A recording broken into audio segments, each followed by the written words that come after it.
আন্তর্জাতিক প্রসঙ্গ যুক্তরাষ্ট্রের ক্যালিফোর্নিয়া অঙ্গরাজ্যের লস অ্যাঞ্জেলেসে দাবানলের তীব্রতা কমলেও নিয়ন্ত্রণে আসেনি এখনো। দুর্যোগের সুযোগে পণ্যের দাম বৃদ্ধি আর আবাসন ব্যবসায়ীদের দৌরাত্ম্যের বিরুদ্ধে কঠোর ব্যবস্থার হুঁশিয়ারি দিয়েছেন স্থানীয় অ্যাটর্নি জেনারেল রব বোন্টা।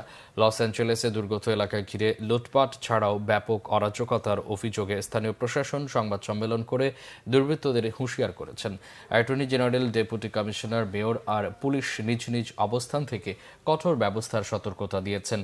পণ্য আর সেবার বিনিময়ে দুর্গতদের থেকে বেশি দাম নেয়ার প্রবণতা বন্ধের আহ্বান জানিয়েছেন তারা। স্থানীয় অ্যাটর্নি জেনারেল বোন্টা স্বীকার করেছেন, দুর্যোগের সুযোগে কম দামে জমি বা ফ্ল্যাট হাতিয়ে নিতে একাধিক চক্রের দৌরাত্ম্য বেড়েছে। এই অপতৎপরতা ঠেকাতে স্থানীয় বাসিন্দাদের সচেতন হওয়ার পাশাপাশি প্রশাসনকে সহায়তার আহ্বান জানিয়েছেন। এদিকে বাতাসের তীব্রতা কমায় সুফল দেখতে শুরু করেছে লস অ্যাঞ্জেলেসবাসী।